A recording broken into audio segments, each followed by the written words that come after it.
მოდი ჩვენ ტრადიციული კითხვა დავსვათ. ბატონო ვლადიმერ, ბრძანეთ. როგორი მამაა ვახო ჩაჩანიც? ეს ალბათ შემშულებს უნდა გითხოთ. მაგრამ რა ვიცი, მიყვარს უზომოდ და რა ვფიქრობ, ვცდილობ რომ ყველაფერში გვერდში დავუდგე და როგორი მამა ვარ, არ ვიცი. ვფიქრობ რომ ბევრი რამე მაკლია ალბათ კარგი მამობისთვის.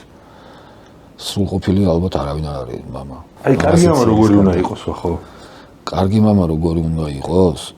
ვფიქრობ რომ აი წეგან რას თქვით რა რომ ის არჩევანში ვერ ჩავერევიო, მაგრამ გვერდში დაუდგებიო, მაგრამ რომ გავისტიან ნერვიულობთ, აი მე კარგ მამაობად მიმაჩნია რა, როცა შეიძლება არ ეთანხმებოდი, იმიტომ კი არ ეთანხმებოდი რომ ცუდია, იმიტომ რომ იცი რომ შეიძლება პერსპექტივა არ აქვს ამ რაღაც სპეციალობას, მაგრამ რადგან მისი არჩევანია მიყვები ბოლომდე და გვერდში უდგახარ.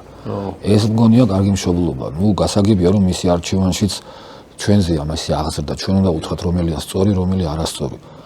მაგრამ არასწორ არჩევანზე არ არის აქ საუბარი უბრალოდ, ხო აქ არის პროფესიის არჩევანზე საუბარი, რომელი არჩევანის წინაშეც ყოველთვის დგება ადამიანი და ძალიან სასურველია რომ თვითონ გადაწყვიტოს ეს და არა თუნდაც მშობლებმა გადააწყვიტოს რომ მოდი აქ ჩააბარე თუ აქ ისწავლე თუ ეს გზა გააგრძელე.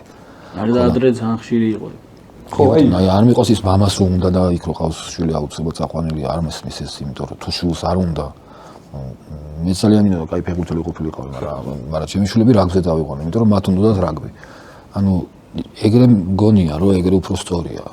ვიდრე ის რომ მე რაც მინდა ის გააკეთონ შვილებმა მე როგორიც მინდა ისეთი იყოს ჩემი შვილი არა. წეგან მაჩუქეს შალვა ამონაშვილის ციგნელადო და რამდენიმე ის წავიკითხე გადაესე ფურცულით და ერთი რაც მომხდა თვალში ის იყო რომ ბავშვი ჯერ არ დაბადებული ბავშვი ესაუბრება მშობლებს და ეუბნება ეს რაღაცას რომ მე ღმერთმა ჩემი ხასიათი მომცაო და ნუ შეეცდებით მის შეცვლასო.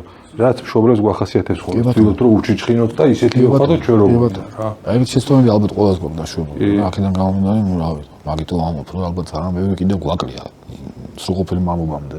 მე რაღაც ხასიათს რო შეუცვლით ისე როგორც ჩვენ გვინდა მოგწონს. აი რა მაგარი არა და შეიძლება ბავშვი დავაზიანეთ. კი ბატონო.